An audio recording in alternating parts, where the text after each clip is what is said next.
This is in response to S0404, which is entitled Jesus.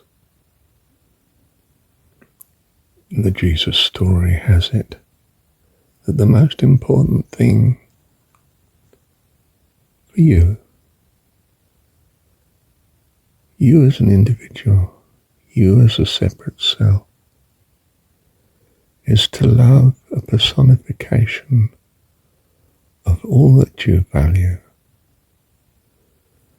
That personification is summed up in the single word, God's name, Father.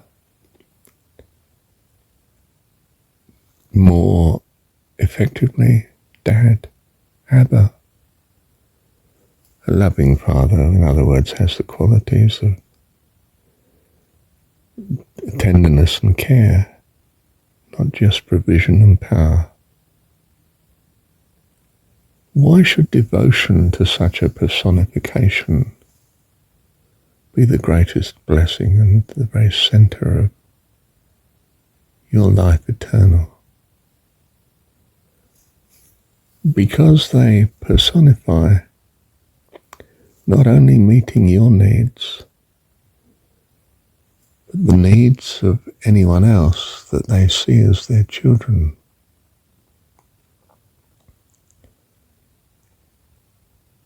And therefore devotion to Dad means a concern for all other persons that they value too, the other children in the family. You know in your heart that it's most important to Dad that the whole family be good to each other, caring as he is caring for each member of the family. So your devotion to the personification of all that you value implies a devotion to the caring of all members of the family.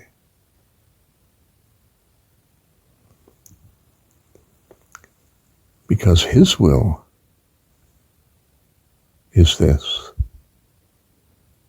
and you unquestionably want the cooperation of his will, because he personifies all that you find valuable to yourself.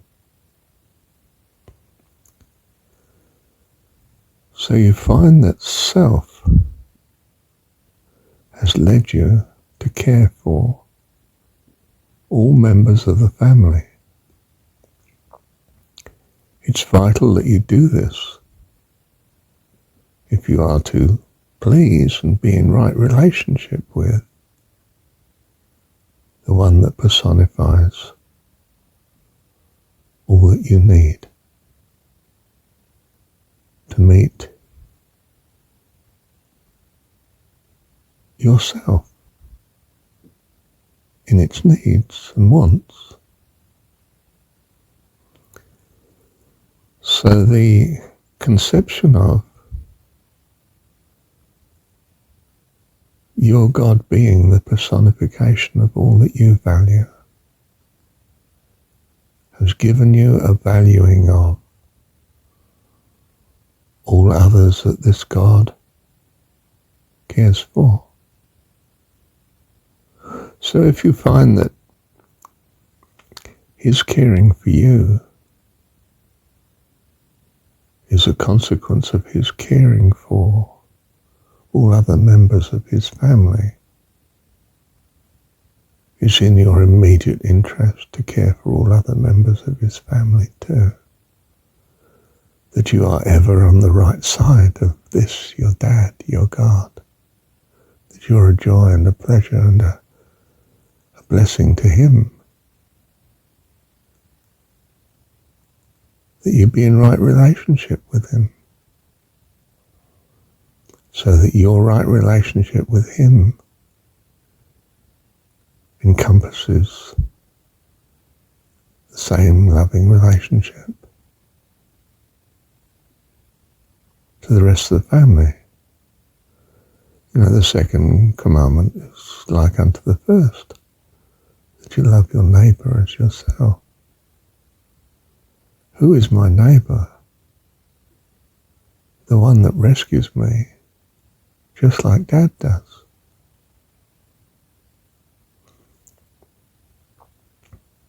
Dad rescues me and I love him. He provides, protects, enables Mum to love and to care, to meet my needs. And I need to be told to love him too, because I don't have any problem in loving Mum. She's there and warm and close and meets my needs. But I need to understand that her welfare turns on him, his love for her, and his love, therefore, for me, for she clearly loves me. So I need to be told and taught to love God, my Dad, with all my heart, soul, mind and strength, and my neighbour, the one that rescues me, primary of whom is Mum, of course, but also my brothers and sisters and family, for they all care for each other as well. It's part of their relationship with Dad, who apparently loves all his own family, all his own kids. Oh, I see. It's called enlightenment. To suddenly realise, my goodness, I love God, don't I? Oh. Now, I've taken a long time to really see this. I'm 76. And some kids realise this very early on. They don't just love Mum, they love Dad too. And they love their brothers and sisters. And the neighbours that help too, and Auntie. All members of the family, in fact the family is quite extended. It blurs into the people that I hardly know at all. Shopkeeper's very friendly, gives me a sweet when I go and get the bread for Mum.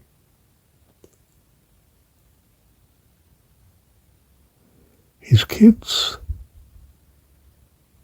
are nice to know, we play together. We make dents together. We enjoy life together. Their enjoying life affects my enjoying life.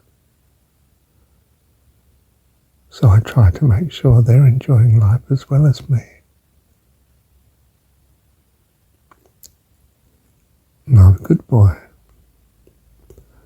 I mow the next door neighbour's lawn because she's too old to do it and she lives on her own.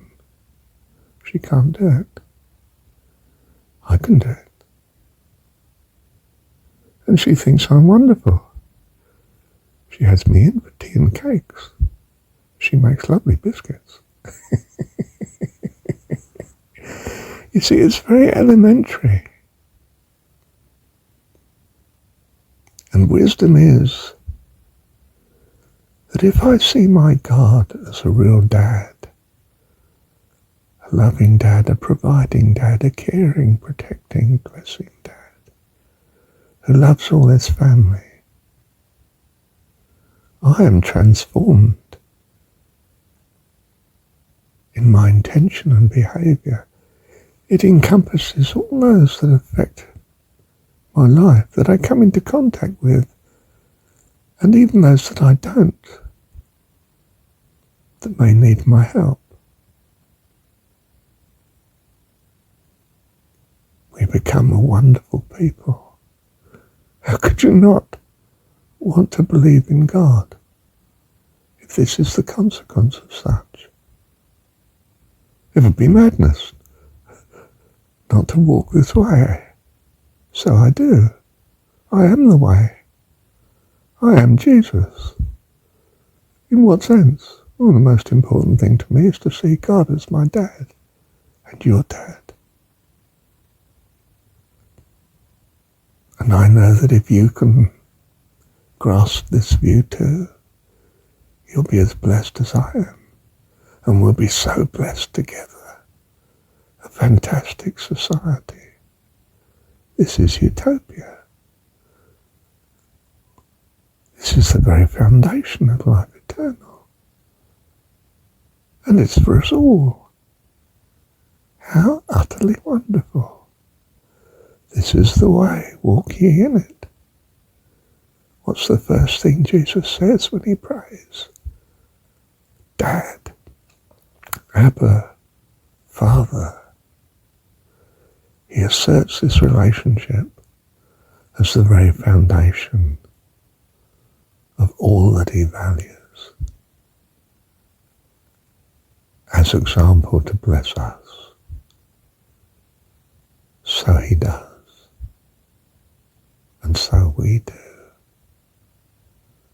I have decided to follow Jesus. No turning back.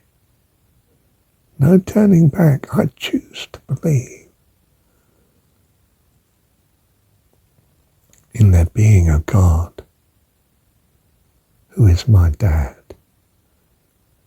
And the validity of this is vividly portrayed to me in the consequence of doing such. I find I am overwhelmingly blessed. And this is for you too. It's the gift of God. My dad. Our dad. Your true dad. The source of all blessing and life. How amazing. How wonderful.